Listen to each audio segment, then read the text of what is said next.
rahimakumullah. Sebelum kajian tafsir kita mulai, seperti biasa, mari kita bersama-sama kita awali dengan bacaan basmalah. Bismillahirrahmanirrahim. Dan selanjutnya waktu dan tempat kami persilakan kepada Ustaz Muhammad untuk menyampaikan kajian tafsir untuk meneruskan minggu yang lalu. Dan dari saya akhiri billahi taufiq wal hidayah. Wassalamualaikum warahmatullahi wabarakatuh.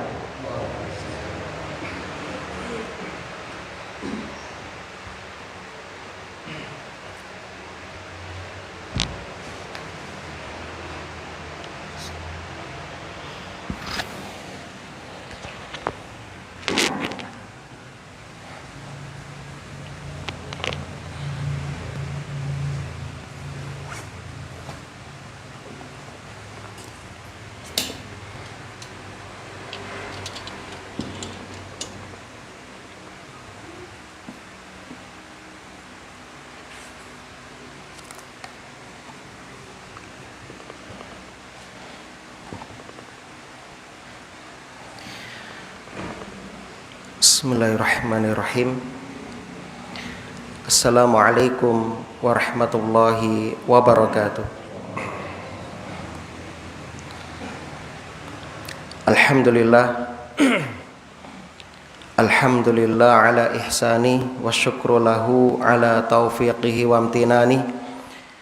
Asyhadu an la ilaha illallah wahdahu la syarika la ta'ziman li sya'ni. Wa asyhadu anna Muhammadan abduhu wa rasuluhu ad-da'i ila ridwani. Allahumma salli wa sallim ala nabiyyina Muhammad wa ala alihi wa ashabihi wa ikhwani. Qala Allah ta'ala fil Qur'an, a'udzu billahi minasyaitonir rajim. Ya ayyuhalladzina amanu taqullaha haqqa tuqatih wala tamutunna illa wa antum muslimun.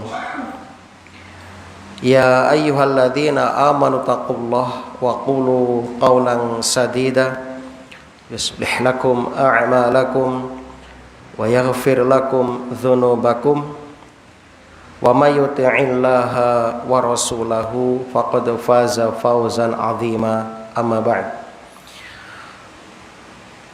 Para bapak lan ibu tuwin sederek rahimani wa rahimakumullah. Alhamdulillah, kita bersyukur kepada Allah dengan mengucapkan alhamdulillahilladzi bi ni'matihi tatimmus sholihat. Allah masih memberikan kemudahan, kesempatan kepada kita untuk menambah dan menyegarkan kembali keimanan kita. Allah memberikan kemudahan kepada kita untuk menambah simpanan pahala yang kelak akan kita bawa guna menghadap Allah Jalla Jalaluh, dengan harapan mudah-mudahan amal soleh yang sudah kita kerjakan diterima oleh Allah Subhanahu wa ta'ala. Rabbana taqabbal minna innaka antas samiul alim. Salawat ma'assalam mudah-mudahan senantiasa tercurah limpahkan kepada Nabi kita Muhammad sallallahu alaihi wasallam, kepada keluarga dan juga para sahabatnya radhiyallahu anhum ajma'in. Allahumma shalli wa sallim ala nabiyyina Muhammad wa ala alihi wa ashabihi wa man tabi'ahum bi ihsanin ila yaumiddin. Para jamaah rahimani wa rahimakumullah. Pada pertemuan yang lalu kita sudah membacakan firman Allah Subhanahu wa taala tentang kebesaran Allah, tentang kekuasaan Allah, di mana Allah Subhanahu wa taala dengan karunia-Nya telah membentuk kita dalam rahim ibu kita.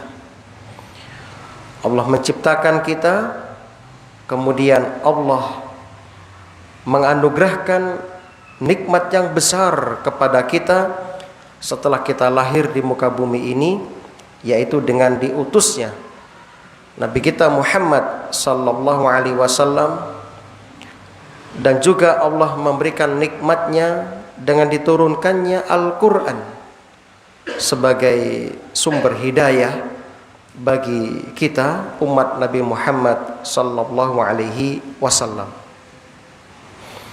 Bahkan di antara nikmat terbesar yang Allah berikan kepada kita adalah nikmat hidayah itu sendiri.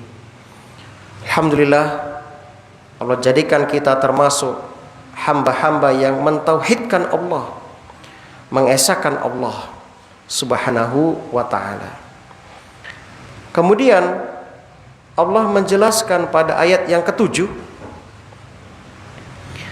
bahwasanya Allah Subhanahu wa ta'ala itu menurunkan Al-Quran kepada Nabi kita Muhammad sallallahu alaihi wasallam yang di dalamnya terdapat ayat-ayat yang muhkam,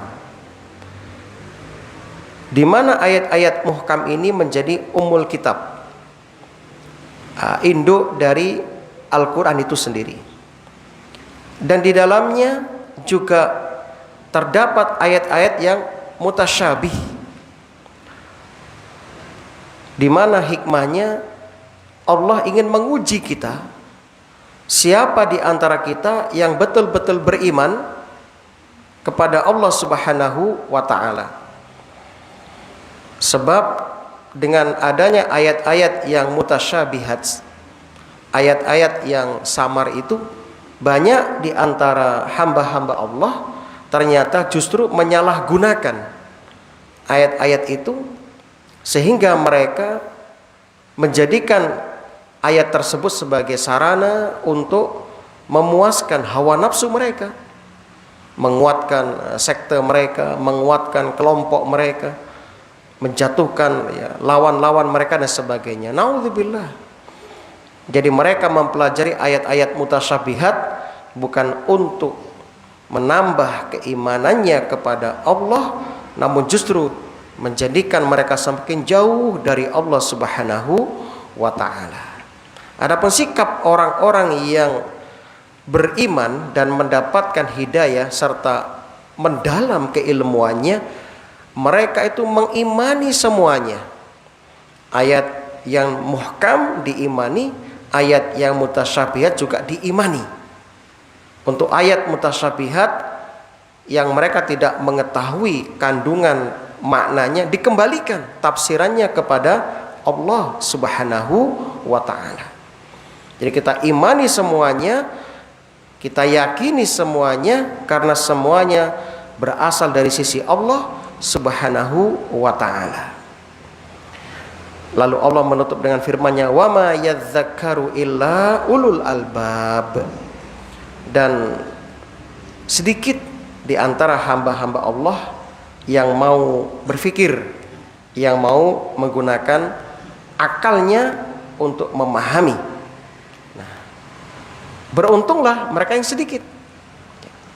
Sebagaimana ada sebuah doa yang dulu pernah kita sampaikan, ada seorang yang berdoa di sisi Umar bin Khattab, Allahumma ja'alni minal qalil, ya Allah, jadikanlah aku termasuk orang yang sedikit. Kemudian kata Umar, ini doa apa ini? Kamu minta apa ini? Allahumma ja'alni minal qalil, ya Allah, jadikan aku termasuk golongan orang yang sedikit. Kemudian ketika Umar bertanya alasan kenapa dia kok meminta supaya dijadikan orang yang sedikit, lantas orang ini menjelaskan, ya khalifah, bukankah orang yang bersyukur kepada Allah itu sedikit? Sebagaimana Allah firmankan, wa qalilum min ibadiyas syakur, sedikit di antara hamba-hambaku yang bersyukur. Bukankah orang yang beriman itu juga sedikit? Bahkan orang yang masuk surga juga sedikit. Ya, coba lihat dalam hadis Al-Bukhari, Rasulullah menyebutkan dari 1000 anak cucu Adam yang 999 masuk neraka, yang satu masuk surga. Sedikit ya? Alhamdulillah. Artinya sahabat ini minta kepada Allah supaya dijadikan orang yang pandai bersyukur, dijadikan orang yang betul-betul beriman, dijadikan orang yang selamat dari neraka dan masuk surga. Lalu kata ya Umar bin Khattab, betapa bodohnya Umar bin Khattab, ternyata masih banyak ilmu yang belum diketahui oleh Umar bin Khattab. Masya Allah. Maka semoga kita termasuk orang-orang yang sedikit. Amin ya robbal alamin. Nah begitu. Kaum muslimin rahimani wa rahimakumullah. Kemudian kemarin sempat kita sampaikan, kita akan ngasih contoh-contoh di antara ayat-ayat yang muhkam dan ayat yang mutasyabih. Allah Subhanahu wa taala berfirman dalam ayat yang lain seperti surat Hud ayat 1 misalnya, kitabun uhkimat ayatuhu summa fussilat min ladun hakimin khabir.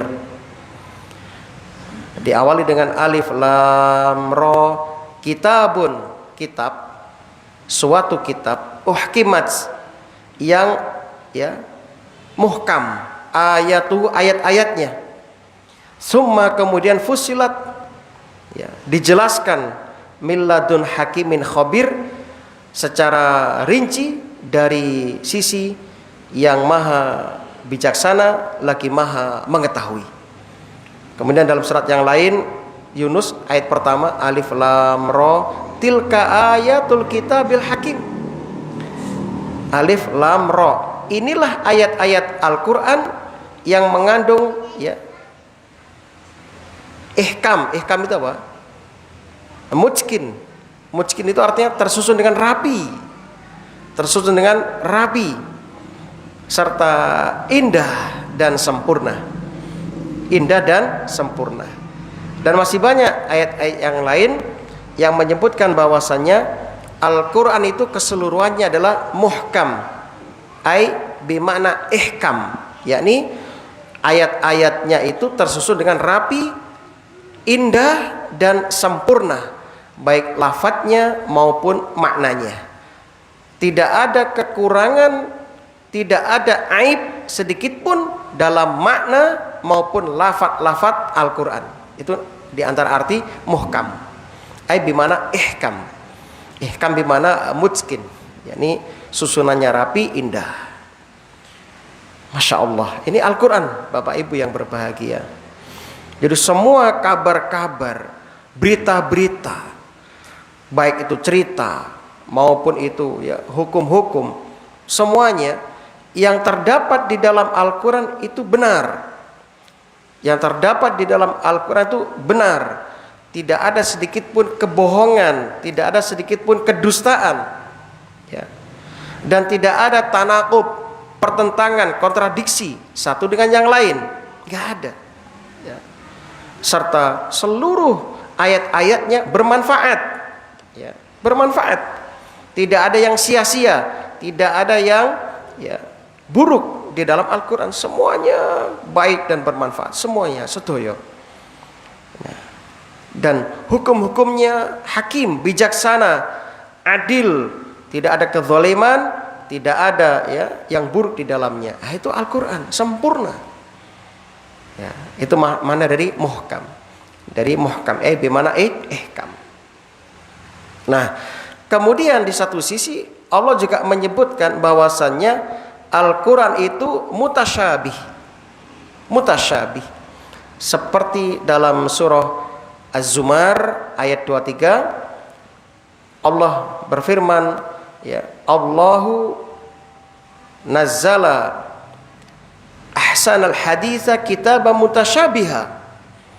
Allah telah menurunkan perkataan yang paling baik, yaitu Al-Quran mutasyabiha, yang serupa mutu ayat-ayatnya, kemudian masaniya, berulang-ulang, ya, lagi berulang-ulang, Kemudian Allah berfirman, ya, taksyairu minhu juludul ladzina yakhshawna rabbahum, akan gemetar, merinding, akan gemetar kulit dan hati orang-orang yang takut kepada Allah Subhanahu wa ta'ala. Gemetar. Jadi ciri orang yang beriman itu ketika dibacakan ayat gemetar, Pak. Kulitnya itu merinding. Kemudian hatinya itu ya takut, meredek. Itu orang yang beriman. Sebagaimana disebutkan dalam surah Al-Anfal, ya, Al-Anfal. Wa idza tuliyat alaihim ayatuhu zadatuhum imanan wa ala rabbihim yatawakkalun. Orang beriman ketika dibacakan ayat-ayatnya kepada mereka bertambah keimanannya, gemetar ya hatinya, semakin takut kepada Allah Subhanahu wa ta'ala. Tidak terbalik. Kadang ada orang itu kalau mendengarkan musik yang mendayu-dayu, hatinya gemeter sampai berebes. Tapi ketika mendengar Quran dibacakan nggak ngefek. Nah, ini berarti ada penyakit dalam hatinya. Berarti kata Ibnu Qayyim, orang yang ketika dibacakan Quran tapi hatinya itu tetap mengeras, hatinya itu membatu, bahkan naudzubillah berpaling, berarti dia sudah nggak memiliki hati. Maka mintalah hati yang baru kepada Allah Subhanahu wa ta'ala. Sebagaimana kata Hasan Al-Basri, ya, carilah hati Anda pada beberapa keadaan. Di antaranya ketika sedang berzikir kepada Allah. Kalau Anda tidak bisa merasakan ya, zikir itu, Anda berzikir tetap hatinya terbang kemana-mana, berarti Anda nggak punya hati. Lalu ketika sholat Allahu Akbar, menghadap Allah, hati Anda itu ya, gerambiang, membayangkan yang aneh-aneh, berarti Anda sudah nggak punya hati. Minta hati sama Allah. Kemudian yang ketiga kata Hasan Al-Basri, ya, ketika dibacakan Quran atau membaca Quran tapi hati nggak merasakan, maka Anda sudah mati hatinya. Maka minta hati yang baru kepada Allah Subhanahu wa ta'ala. Kemudian summa talinu juluduhum wa qulubuhum ila dzikrillah. Kulit mereka gemetar, hati mereka gemetar karena mengingat Allah, mengingat kebesaran Allah. Dzalika hudallah yahdi bihi mayyasha. Itulah petunjuk Allah yang Allah kasih petunjuk dengannya siapa yang Dia kehendaki. Wa may yudlilillah fama lahu min had. Barang siapa yang disesatkan oleh Allah, tidak ada yang bisa memberi petunjuk satupun kepadanya. Nah, perhatikan di sini Allah menyebutkan Quran itu mutasyabih. Mutasyabih. Makna tasyabuh ya secara umum dalam konteks ayat ini adalah seluruh ayat-ayat Al-Quran itu satu dengan yang lainnya itu sama dalam kesempurnaannya, sama dalam kesempurnaannya, sama dalam keindahannya, sama dalam tujuannya yang mulia. Itu masuk dari mutasyabih secara umum dalam ayat-ayat ini. Dan memang semua ayat-ayat Al-Quran itu adalah dari Allah. Maka ayat yang muhkam, ayat yang mutasyabih sempurna semuanya. Sempurna. Cuma untuk yang mutasyabih kita nggak ngerti, Pak. Kita nggak dikasih ilmunya oleh Allah. Walaupun ada yang bisa menyingkap sehingga nanti dibagi lagi ayat mutasyabih itu ada yang ya mutasyabih bagi seluruh makhluk. Ada yang mutasyabih bagi sebagian orang tapi tidak bagi sebagian orang. Nah itu Pak. Ini salah satu di antara kebesaran Allah Subhanahu wa ta'ala. Sehingga Allah berfirman, afala yatadabbarunal Qur'an? Maka apakah mereka tidak memperhatikan Al-Quran? Walau kana min indi ghairillah, kalau seandainya Quran diturunkan bukan dari sisi Allah, lawajadu fihi ikhtilafan katsira, pasti mereka akan mendapati di dalam Al-Quran banyak pertentangan, banyak perselisihan dan banyak perbedaan. Nah, kalau bukan dari sisi Allah. Nah, maka kaum muslimin, dari sini kita tahu yang pertama makna muhkam secara umum dan makna mutasyabih secara umum. Nah, berikutnya ya, kita jelaskan muhkam secara khusus dan ya mutasyabih secara khusus. Nah, ini yang kita maksud. Setelah Anda tahu secara umum, sekarang kita jelaskan makna muhkam secara khusus. Nah, Ali Imran ayat 7 yang kita bahas malam ini membicarakan ayat muhkam secara khusus dan ayat mutasyabih secara khusus. Nah, ayatnya sudah kita bacakan kemarin. Saya ulangi lagi. Huwallazi anzala 'alaikal kitaba minhu ayatum muhkamatun hunna ummul kitabi wa ukharu mutasyabihat. Huwallazi, dialah Allah yang anzala, telah menurunkan, 'alaikal kitaba, kepada engkau ya Muhammad Al-Qur'an, minhu, darinya, hu kembali ke Alkitab, ayatun, ada ayat-ayat, muhkamatun, yang muhkamat, hunna, ya itulah, ummul kitab, pokok-pokok Al-Quran, wa ukharu, sedangkan yang lainnya terdapat ayat-ayat mutasyabihat, ayat-ayat yang mutasyabihat. Fa ammal ladzina fi qulubihim zayghun, maka adapun orang-orang yang di dalam hati mereka terdapat zaigh, yaitu kecondongan kepada kesesatan. Memang orang ini dari awal Bapak Ibu, dia belajar Quran ingin menyimpang, memang ingin menyimpang. Ya.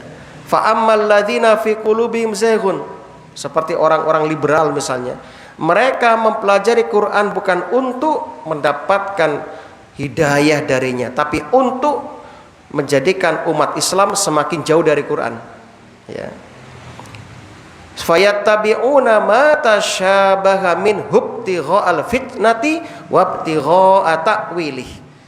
Maka adapun orang-orang yang di dalam hatinya ada ya zaigh, yaitu kecondongan kepada kesesatan, maka mereka fayattabi'un, mereka mengikuti ma tasyabaha minhu, mereka mengikuti sebagian ayat-ayat yang mutasyabihat darinya. Tujuannya apa? Ibtigha'al fitnati, untuk menimbulkan fitnah, ya, kekacauan di tengah umat, ya. Wabtigha'a ta'wilih, dan untuk menimbulkan ya takwil, ya, mencari-cari takwilnya, mencari-cari ya penafsirannya, dan mencari-carinya tidak sesuai dengan ya apa yang dikehendaki oleh syariat, tapi apa yang diinginkan oleh syahwat. Yang penting ya syahwatnya terpenuhi. Nah, ini yang parah ya. Wa ma ya'lamu ta'wilahu illallah, padahal tidak ada yang mengetahui takwilnya melainkan Allah. Tapi dia tetap ngotot dicari-cari. Ya. Adapun warasikhuna fil ilmi, orang-orang yang mendalam ilmunya, yaquluna, mereka mengatakan, amanna bihi, kami beriman kepada Al-Quran, kullum min indi rabbina, semuanya berasal dari sisi Tuhan kami, wa ma yadzakkaru illa ulul albab, dan tidak dapat mengambil pelajaran dari Al-Quran melainkan orang-orang yang berakal. Kaum muslimin rahimani wa rahimakumullah, maka makna muhkam di sini bermakna khusus. Artinya ayat-ayat dalam Al-Quran itu sebagiannya ada yang maknanya jelas, gamblang, tidak ada kesamaran, ya, tidak ada kesamaran. Nah, seperti ya firman Allah, ya ayyuhalladzina amanu kutiba alaikumusiyam, jelas kita berikan puasa, nggak usah ditafsir lagi, sudah jelas ini. Contoh lagi, Al-Baqarah 21, ya ayyuhan nasu'budu rabbakumul ladzi khalaqakum walladzina min qablikum la'allakum tattaqun. Hai seluruh manusia, sembahlah Tuhanmu yang telah menciptakan kamu dan menciptakan orang-orang sebelum kamu agar kalian bertakwa. Jelas, gak usah ditakwil lagi ini. Ya, jelas menyembah Allah. Contoh lagi, wa halallahul bai'a wa harramar riba. Allah menghalalkan jual beli, mengharamkan riba. Jelas, nggak perlu ditakwil. Jelas ayatnya. Contoh lagi, hurrimat alaikumul maitah waddama walahmal khinzir wa ma uhilla li ghairillah bih. Allah telah mengharamkan bangkai, darah yang mengalir, ya, daging babi atau celeng atau babi hutan dan sejenisnya, ya, dan sesuatu yang disembelih dengan menyebut nama selain Allah. Ini jelas, tidak perlu ya penafsiran, sudah jelas. Nah, ini makna dari muhkam secara khusus. Adapun makna mutasyabih secara khusus dalam konteks ayat ini, bahwasannya sebagian dari ayat-ayat Al-Quran ada yang maknanya samar bagi sebagian manusia saja, namun tidak samar bagi ulama yang lain yang mendalami dan menekuni ilmunya, ya. Sehingga maknanya jelas bagi sebagian orang dan tidak jelas bagi sebagian orang. Nah, maka kaum muslimin yang berbahagia, itulah maksud dari ayat mutasyabih. Nah, begitu. Ini gak bertentangan, sebab Allah berfirman dalam surat Ali Imran juga 138, hadza bayanul linnas wa hudaw wa mau'izatul lil muttaqin. Al-Quran ini adalah penjelasan, bayan, penjelasan, ya, linnas bagi seluruh manusia, wahudan dan petunjuk, wa mau'izah dan pemberi nasihat atau pelajaran, lil muttaqin bagi orang-orang yang bertakwa. Maka dari sini orang yang gak bertakwa gak bisa mengambil pelajaran dari Al-Quran, sehingga Quran bagi mereka tasyabuh, samar. Tapi bagi orang bertakwa, beriman, jelas. Itu maksudnya dari mutasyabih dari satu sisi. Dan masih banyak lagi ayat-ayat yang lain yang menjelaskan tentang makna dari ayat-ayat mutasyabih tersebut. Nah, kaum muslimin rahimani wa rahimakumullah. Satu contoh misalnya dibawakan oleh ulama dalam kitab ulum tafsirnya, contoh ayat mutasyabihat bagi sebagian orang. Ingat, bagi sebagian orang. Seperti firman Allah dalam surah An-Nisa 78. Wa in tusibhum hasanah yaqulu hadhihi min indillah. Dan jika mereka memperoleh kebaikan, mereka mengatakan ini adalah dari sisi Allah. Wa in tusibhum sayyi'ah, dan kalau mereka ditimpa keburukan, yaqulu hadhihi min indik, ini dari sisimu ya Muhammad. Jadi mereka kalau dapat kebaikan disandarkan kepada Allah, tapi kalau dapat musibah, keburukan, disandarkan kepada Rasulullah sallallahu alaihi wasallam. Qul, katakanlah ya Muhammad kepada mereka, kullum min indillah, semuanya baik buruk itu dari sisi Allah Subhanahu wa taala. Kemudian ada lagi surat An-Nisa 79, ma asobaka min hasanatin faminallah, apa saja nikmat yang kamu peroleh adalah dari Allah. Wa ma asobaka min sayyi'atin famin nafsik, dan ya, apa saja keburukan yang kamu dapatkan itu dari dirimu ya Muhammad. Wa arsalnaka linnasi rasula, dan kami telah mengutusmu sebagai rasul. Wa kafa billahi syahida, dan cukuplah Allah akan menjadi saksi. Ayat ini Bapak Ibu bagi sebagian orang itu samar, mutasyabih bagi sebagian orang, nggak jelas ya, bagi sebagian orang, sehingga sebagian orang salah memahami ayat ini, ya. Jadi sebagian orang memahami bahwa kedua ayat ini seakan-akan bertentangan, ya. Nah, ayat pertama misalnya saya contohkan tadi, itu menunjukkan bahwa kebaikan maupun keburukan semuanya dari sisi Allah. Ayat kedua menunjukkan bahwa kebaikan itu dari Allah, sedangkan keburukan yang menimpa kita itu dari diri kita sendiri. Seakan-akan demikian. Padahal kedua ayat ini tidak bertentangan, ya. Ulama menjelaskan, mendudukkan dua contoh ayat yang seakan-akan bertentangan, seakan-akan ada kesamaran. Apa kata ulama? Al-hasanah wasayyi'ah, kebaikan dan keburukan semuanya dari sisi Allah Ta'ala, ditinjau dari takdir. Saya ulangi, ditinjau dari takdir. Allah lah yang mentakdirkan terjadi keduanya, kebaikan dan keburukan. Namun dikarenakan kebaikan itu terjadinya dengan sebab karunia Allah kepada hambanya, maka Allah menyandarkan kebaikan kepada dirinya. Ma asobaka min hasanatin faminallah. Apa saja nikmat yang kamu peroleh adalah dari Allah. Sedangkan keburukan yang terkait dengan dosa atau musibah itu akibat dari perbuatan hamba, maka Allah menyandarkan keburukan kepada hamba. Wa ma asobaka min sayyi'atin famin nafsik. Dan ini cocok dengan surat yang lain, Asy-Syura ayat 30. Wa ma asobakum min musibah fabima kasabat aydikum wa ya'fu an katsir. Ya, apa saja musibah yang menimpa kamu, maka itu disebabkan oleh perbuatan tanganmu sendiri. Dan Allah memaafkan sebagian besar dari kesalahan-kesalahanmu. Dan masih banyak contoh-contoh ayat-ayat seperti ini yang ternyata ayat ini tidak samar bagi sebagian ulama. Itu sekilas penjelasan tentang ayat-ayat muhkam dan mutasyabih. Dan tentunya bagi yang ingin mendalami lebih mendalam, kami persilahkan untuk merujuk kepada kitab para ulama kita tentang ulumul Quran. Di antaranya Al-Itqan fi Ulumil Quran karangan Imam Asyuti. Ini membahas panjang lebar tentang ayat-ayat ini. Wallahu a'lam bishawab. Kaum muslimin rahimani wa rahimakumullah. Ya. Ayat berikutnya, ayat yang ke-8 dan ke-9. Masya Allah, ini tentang hidayah. Tentang hidayah. Ternyata ya,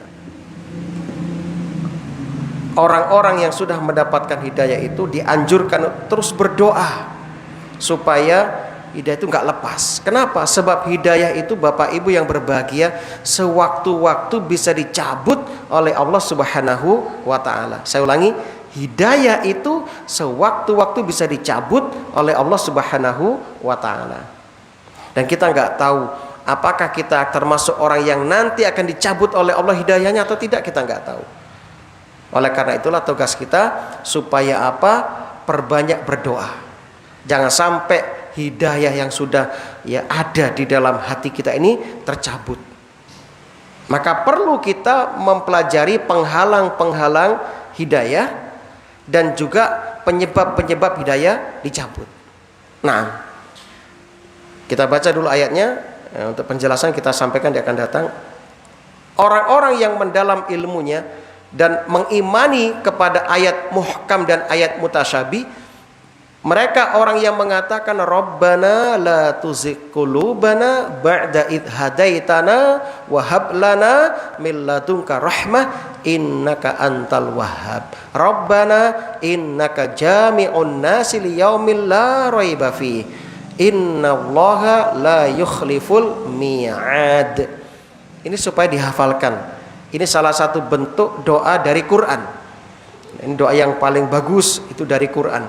Rabbana, wahai Tuhan kami, wahai Rabb kami, la tuzigh, janganlah engkau ya condongkan qulubana, hati kami, yakni dicondongkan kepada kesesatan, maksudnya dicondongkan kepada kesesatan ya, setelah mendapatkan hidayah. Ya Allah Tuhan kami, janganlah engkau condongkan hati kami ba'da, setelah idh hadaitana, setelah engkau berikan petunjuk kepada kami. Wahab lana, dan anugerahkanlah kepada kami milladungka, dari sisimu, rahmah, yakni rahmat. Innaka, sesungguhnya engkau, anta, engkaulah Al-Wahhab, yang maha memberi, yang maha memberi. Rabbana, wahai Tuhan kami, innaka, sesungguhnya engkau, jami'un nasi, ya, yang akan mengumpulkan seluruh manusia, liyaumin, pada hari, la raiba fi, tidak ada keraguan tentangnya. Innallaha, sesungguhnya Allah, la yukhliful mi'ad, Allah tidak pernah menyalahi janjinya. Kaum muslimin, penjelasan ayat ini insyaallah akan kami sampaikan pada kajian tafsir yang akan datang, karena di sini banyak faedah-faedah.